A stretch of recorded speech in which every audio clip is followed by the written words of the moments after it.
जय हिंद, वंदे मातरम। स्वागत है आप सभी का फ्री एग्जाम जो यूट्यूब चैनल पर। दोस्तों, अगर आप सक्षमता परीक्षा 3.0 का एग्जाम देने वाले तो ये वीडियो आपके लिए अति महत्वपूर्ण साबित होगी। इस वीडियो से निश्चित ही आपके एग्जाम में प्रश्न देखने को मिलेंगे, क्योंकि हमने केवल उन्हीं प्रश्नों को शामिल किया है जो परीक्षा में कई बार पूछे गए हैं। तो सभी प्रश्नों को पूरे ध्यान से देखना है, और जब प्रश्न बनेगा आपके एग्जाम में तो आप निश्चित ही सही करके आएंगे। तो चलिए सेशन को प्रारंभ करते हैं और पहला शानदार प्रश्न देखते हैं। पूछा गया है कि करजन वायली की हत्या किसने की थी? करजन वायली की हत्या किसने की थी? तो करजन वायली की हत्या मदन लाल ढींगरा के द्वारा। किसके द्वारा? तो करजन वायली की हत्या मदन लाल ढींगरा के द्वारा की गई थी। सिरके में कौन सा एसिड पाया जाता है? तो एसिटिक अम्ल, जिसको आप बोलते हैं CH3COOH, याद रखेंगे। तो सिरके में कौन सा एसिड पाया जाता है? तो एसिटिक अम्ल। उच्च न्यायालय के मुख्य न्यायाधीश की नियुक्ति कौन करता है? तो उच्च न्यायालय के मुख्य न्यायाधीश की नियुक्ति राष्ट्रपति के द्वारा की जाती है। भारतीय राष्ट्रीय कांग्रेस के प्रथम मुस्लिम अध्यक्ष बदरुद्दीन तैयब जी थे। भारतीय राष्ट्रीय कांग्रेस के प्रथम मुस्लिम अध्यक्ष बदरुद्दीन तैयब जी थे। धन विधेयक केवल कौन से सदन में पेश किया जाता है? तो लोकसभा में। हड्डियों और दांतों में उपस्थित रासायनिक पदार्थ कौन सा होता है? तो कैल्शियम फास्फेट। क्या हो जाएगा? तो हड्डियों और दांतों में उपस्थित रासायनिक पदार्थ कैल्शियम फास्फेट होता है। आई होल या फिर आप एहोल जिसको कहते हैं, शिलालेख का संबंध किस राजा से है? तो पुलकेशिन द्वितीय से है। विक्रमशिला विश्वविद्यालय के संस्थापक कौन है? राजा धर्मपाल। पाल राजवंश के थे, कौन हो जाएंगे? तो विक्रमशिला विश्वविद्यालय के संस्थापक धर्मपाल। अवस्रब्य तरंगों की आवृत्ति किससे कम होती है? तो 20 हर्ट्ज से कम होती है। नेफ्थलीन का मुख्य स्रोत क्या है? तारकुल है नेफ्थलीन का मुख्य स्रोत। ईरान की संसद का नाम मजलिस है। क्या है? तो ईरान की संसद का नाम मजलिस है। धुआंधार जलप्रपात झरना कौन सी नदी के किनारे है? नर्मदा नदी जबलपुर के किनारे है। नाइट्रिक अम्ल का लवण क्या कहलाता है? नाइट्रेट NO3, जिसको आप कहते हैं।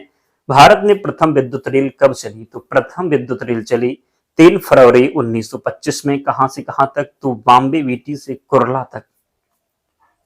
अर्जेंटीना देश की चारागाह का नाम क्या है? तो अर्जेंटीना देश के जो चारागाह का नाम है ये पंपाज हो जाएगा।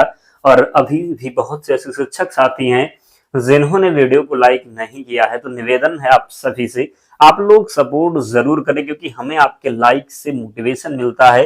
तो आप लोग भी लाइक करें, क्योंकि बहुत मेहनत लगती है एक वीडियो बनाने में। हम वही प्रश्नों को लेकर के आते हैं जो बार बार एग्जाम में पूछे गए हैं। तो आपका भी कर्तव्य बनता है कि आप लोग भी सपोर्ट करें, ताकि हमारा भी मोटिवेशन बना रहे। तो जल्दी से जिन्होंने वीडियो को लाइक नहीं किया है, लाइक कीजिए और चैनल को जरूर सब्सक्राइब करना है। नींबू और संतरे में कौन सा विटामिन पाया जाता है? तो विटामिन C नींबू और संतरे में पाया जाता है। केंद्रीय बजट सामान्यतः किस महीने में पेश किया जाता है? फरवरी में। सेन चिकित्सा विज्ञान महाविद्यालय की स्थापना कहाँ की गई थी? तो पुणे महाराष्ट्र में।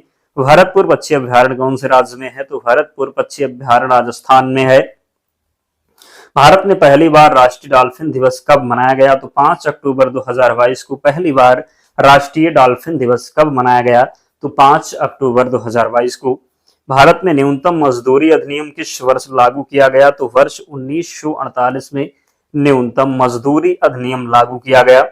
कबूतर, उल्लू, कौवा और मोर में से किस पक्षी को शांति का प्रतीक माना जाता है? तो मोर को। किसे? तो मोर को। नर्मदा और ताप्ती नदियों के मध्य कौन सी पर्वत श्रेणी स्थित है? तो सतपुरा पर्वत श्रेणी। दक्षिण अमेरिका की चौड़े वृक्ष रहित घास के मैदान को क्या कहा जाता है? पंपाज। भारतीय दलहन अनुसंधान संस्थान कहाँ अवस्थित है? कानपुर में। भारत में अंग्रेजी शिक्षा को किसने शुरू किया था? तो मैकाले के द्वारा। किसके द्वारा? तो भारत में अंग्रेजी शिक्षा को शुरू किया था मैकाले ने। भारत छोड़ो आंदोलन के समय कांग्रेस रेडियो का संचालन किसने किया था? उषा मेहता ने। दुल्हस्ती पावर स्टेशन किस नदी पर स्थित है? तो चेनाब नदी पर स्थित है दुल्हस्ती पावर स्टेशन। जल के आयतन के आधार पर विश्व की सबसे बड़ी नदी अमेजन नदी है। किस देश को दक्षिण अमेरिका महाद्वीप का प्रवेश द्वार कहा जाता है? वेनेजुएला हो जाएगा। किस देश को दक्षिण अमेरिका महाद्वीप का प्रवेश द्वार? तो वेनेजुएला। उत्तर प्रदेश का फिरोजाबाद जिला किस प्रकार के उद्योग के लिए प्रसिद्ध है? तो ये सीसा उद्योग के लिए। किसके लिए? तो सीसा उद्योग के लिए। कंप्यूटर को बनाने वाले फिजिकल कंपोनेंट्स को क्या कहते हैं? हार्डवेयर। बच्चों में सूखा रोग तथा वयस्कों में ऑस्टियोपोरोसिस रोग किस विटामिन की कमी के कारण होता है? विटामिन C की कमी के कारण। किसकी कमी के कारण? तो विटामिन सी की कमी के कारण एक विद्युत सर्किट में किसी फ्यूज तार का उपयोग किसके लिए किया जाता है? तो सर्किट में प्रभावित होने वाली अधिक विद्युत धारा को रोकने के लिए एक विद्युत सर्किट में किसी फ्यूज तार का उपयोग किसके लिए किया जाता है? तो बात करेंगे इस सर्किट में प्रभावित होने वाली धारा, विद्युत धारा को रोकने के लिए डंफा वन्यजीव अभ्यारण्य किस भारतीय राज्य में है? मिजोरम में है डंफा वन्यजीव अभ्यारण्य। संयुक्त राष्ट्र संघ की सुरक्षा परिषद में कुल कितने अस्थायी सदस्य हैं? तो 5 हैं। कितने? तो 5 हो जाएंगे। 92वें संविधान संशोधन अधिनियम द्वारा वर्ष 1985 ईस्वी में कौन सी अनुसूची को भारतीय संविधान में जोड़ा गया? तो 10वीं अनुसूची को। भारतीय संविधान का कौन सा अनुच्छेद राष्ट्रपति के पद के लिए पुनः निर्वाचन की योग्यता निर्धारित करता है? तो अनुच्छेद 57 होगा। क्या? तो अनुच्छेद 57। वर्ष 1906 ईस्वी में किसने कलकत्ता कांग्रेस अधिवेशन की अध्यक्षता की थी? तो दादा भाई नौरोजी ने। विश्व का सबसे शुष्क स्थान कौन सा है? अटाकामा मरुस्थल हो जाएगा, चिली। विश्व में सबसे व्यस्त हवाई अड्डा कौन सा है? तो शिकागो इंटरनेशनल एयरपोर्ट। विश्व का सबसे बड़ा महाकाव्य कौन सा है? तो महाभारत होगा। विश्व का सबसे बड़ा डेल्टा कौन सा है? सुंदरवन डेल्टा है विश्व का। विश्व का सबसे विशाल मंदिर कौन सा है? तो अंकोर वाट का मंदिर। विश्व की सबसे बड़ी ताजे पानी की झील कौन सी है? लेक सुपेरियर झील। विश्व की सबसे गहरी झील कौन सी है? तो वैकाल झील की बात करेंगे तो ये विश्व की सबसे गहरी झील है। बात करेंगे विश्व में सबसे अधिक ऊंचाई पर स्थित झील टिटिकाका झील हो जाएगा। विश्व का सबसे बड़ा स्तनधारी कौन सा है? नीली व्हेल है। विश्व की सबसे बड़ी मस्जिद कौन सी है? जामा मस्जिद है जो कि दिल्ली में स्थित है। विश्व का सबसे बड़ा चर्च कौन सा है? तो basilica of Saint Peter Vatican City में है। विश्व की सबसे लंबी railway line trans Siberian line होगा।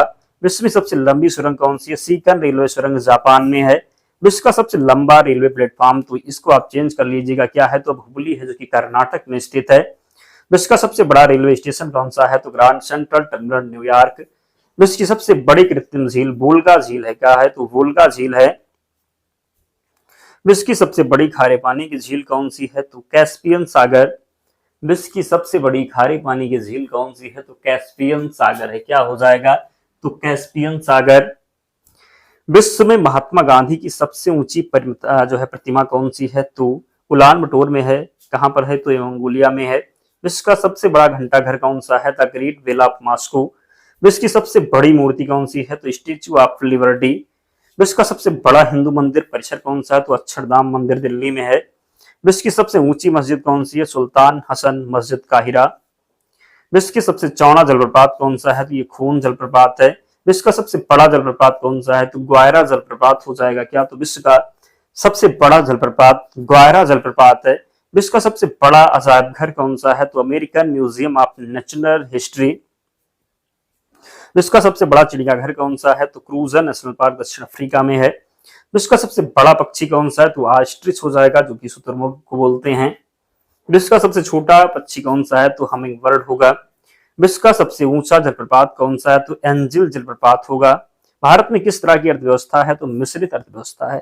मिश्रित अर्थव्यवस्था किसका उल्लेख करती है? तो सार्वजनिक और निजी क्षेत्र दोनों का सह अस्तित्व। भारत की कुल श्रम शक्ति का लगभग कितना भाग कृषि में लगा हुआ है? तो 52%। कितना? तो 52%। छिपी हुई या अदृश्य बेरोजगारी क्या है? तो सीमांत भौतिक उत्पादकता शून्य होती है।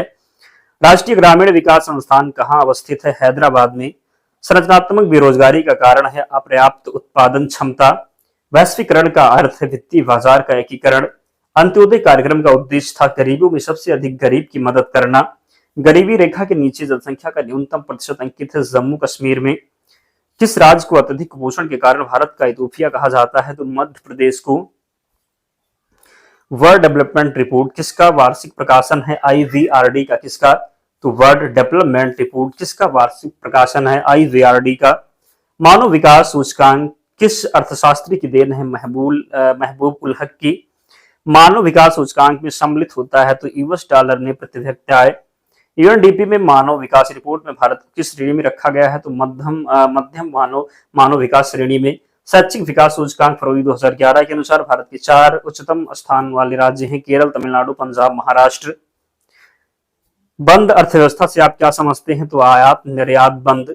भारत में प्रचंड बेरोजगारी सामान्यतः दिखाई देती है तो कृषि क्षेत्र में। भारत के किस राज्य में गरीबों का प्रतिशत सबसे अधिक है? तो ये उड़ीसा में है। भारत में निर्धनता के स्तर का आकलन किया जाता है तो परिवार के उपभोग व्यय के आधार पर। कौन सा असमानता घटाने का उपाय नहीं है तो अर्थव्यवस्था का उदारीकरण। वह सत्य होगा कि भारत को परिभाषित किया जाए एक श्रम अधिक वाली अर्थव्यवस्था के रूप में। अल्प विकसित देशों में गरीबी का मुख्य कारण है आय में असमानता। कौन सा मानव विकास सूचकांक में शामिल नहीं है तो सामाजिक असमानता। भारतीय अर्थव्यवस्था के उदारीकरण का अग्रदूत किसको कहा जाता है तो डॉक्टर मनमोहन सिंह को। मानव विकास सूचकांक किसने बनाया था यूएनडीपी के द्वारा। तेंदुलकर समिति ने भारत में गरीबी रेखा के नीचे की जनसंख्या का प्रतिशत कितना आकलित किया तो 37.2%। किस अर्थव्यवस्था में क्षेत्रों को सार्वजनिक और निजी में किस आधार पर वर्गीकृत किया गया तो उद्यमों का स्वामित्व। इलाहाबाद की संधि किस वर्ष हुई तो 12 अगस्त 1756 ईस्वी में। भारत में चलित न्यायालय का विचार किसकी देन है तो डॉक्टर एपीजे अब्दुल कलाम की। कोच्चि का जुड़वा नगर क्या है तो एर्नाकुलम हो जाएगा। पीतल का बर्तन किस अवयव द्वारा बना होता है तो किस अवयव द्वारा बना होता है तो कापर और जिंक के द्वारा। पीतल जो बनता है किसके द्वारा तो कापर और जिंक के द्वारा। भारत में सर्वाधिक तिलहन उत्पादक राज्य मध्य प्रदेश है। असहयोग आंदोलन के दौरान किस प्रांत की चाय बागान के मजदूरों ने अपने वेतन की बढ़ोतरी की मांग शुरू की। असम हो जाएगा। प्रथम प्रवासी भारतीय दिवस सम्मेलन कहाँ हुआ था तो नई दिल्ली में। मारिया मॉन्टेसरी का नाम किस विषय से संबंधित है बाल शिक्षा से। न्यूजीलैंड में पाई जाने वाला उड़न विहीन पक्षी कौन सी है कीवी। किस वायसराय के काल में 1917 ईस्वी में शिक्षा पर सेंट्रल आयोग का गठन हुआ चैम्सफोर्ड के। किसने मनसबदारी व्यवस्था में मशरूत एक नई प्रथा की शुरुआत की तो औरंगजेब ने। किस संयुक्त कंपनी द्वारा अपने अंशधारियों को कंपनी के लाभ का वितरण क्या कहलाता है लाभांश कहलाता है। सूर्य साम्राज्य का संस्थापक कौन था शेरशाह था। विवाह शगुन योजना किस राज्य की एक प्रमुख योजना है तो हरियाणा की। किस वायसराय के शासनकाल में प्रिंस ऑफ वेल्स ने भारत की यात्रा की तो रीडिंग हो जाएगा। ब्लू पर्वत और ग्रीन पर्वत किस देश में स्थित पहाड़ हैं संयुक्त राज्य अमेरिका में। जनसंख्या वृद्धि को रोकने हेतु देवी रूपक योजना किस राज्य में चलाई जा रही है तो हरियाणा में। राज्य सरकार का वास्तु प्रधान कौन होता है मुख्यमंत्री होता है। रामायण महाभारत और मनुस्मृति की रचना किस काल में हुई शुंग काल में। विश्व में मूंगफली का सर्वाधिक उत्पादक देश कौन सा है तो भारत है। चावल के लिए कौन सी शैवाल का जैव उर्वरक का प्रयोग लाभकारी होता है नील हरित शैवाल। किस वृक्ष से तारपीन का तेल प्राप्त किया जाता है तो चीड़ से। विश्व में ज्वार का सर्वाधिक उत्पादक देश कौन सा है भारत होगा। निर्जल कॉपर का प्रयोग किसके परीक्षण में किया जाता है जल के परीक्षण में। शेरशाह का मकबरा कहाँ स्थित है सासाराम में है शेरशाह सूरी का मकबरा। हिंदुस्तान तलवार की जोर पर जीता गया था यह कथन किसका है। हिंदुस्तान तलवार के जोर पर जीता गया था यह कथन किसका है तो ये अल्गिन द्वितीय का कथन है। विष्णु के 10 अवतारों की जानकारी का स्रोत किस पुराण में है मत्स्य पुराण में है। बौद्ध धर्म की किस शाखा में मंत्र हठ योग एवं तांत्रिक आचारों की प्रधानता दी गई है वज्रयान। प्रसिद्ध विजय विठल मंदिर जिसके 56 तक्षित स्तंभ से संगीतमय स्वर निकालते हैं कहाँ अवस्थित है तो हम्पी कर्नाटक में। किस शासक ने चित्तौड़ के कीर्ति स्तंभ का निर्माण करवाया तो राणा कुंभा के द्वारा। इंडिया डिवाइडेड नामक पुस्तक के लेखक हैं डॉक्टर राजेंद्र प्रसाद। शेरशाह के बाद और अकबर से पहले दिल्ली पर राज करने वाले हिंदू राजा का नाम हेमू हो जाएगा। आर्य शब्द का शाब्दिक अर्थ क्या होता है श्रेष्ठ या कुलीन। चरक संहिता नामक पुस्तक किस विषय से संबंधित है चिकित्सा से संबंधित है। दोस्तों इन सभी प्रश्नों को याद कर लीजिएगा इंपॉर्टेंट प्रश्न आपके एग्जाम में मिलेंगे और इसकी पीडीएफ के लिए टेलीग्राम चैनल से जुड़ जाना लिंक डिस्क्रिप्शन बॉक्स में है या फिर आप टेलीग्राम पर जाएंगे सर्च करेंगे क्या सर्च करना है तो सर्च करना है फ्री एग्जाम जोन क्या तो फ्री एग्जाम जोन सर्च करेंगे आपको चैनल मिल जाएगा ज्वाइन हो जाना वहां पर आपको सारी पीडीएफ मिल जाएगी। तो मिलते हैं नेक्स्ट वीडियो में तब तक पढ़ते रहिए ध्यान रखिए अपना स्वस्थ और सुरक्षित रहिए जय हिंद।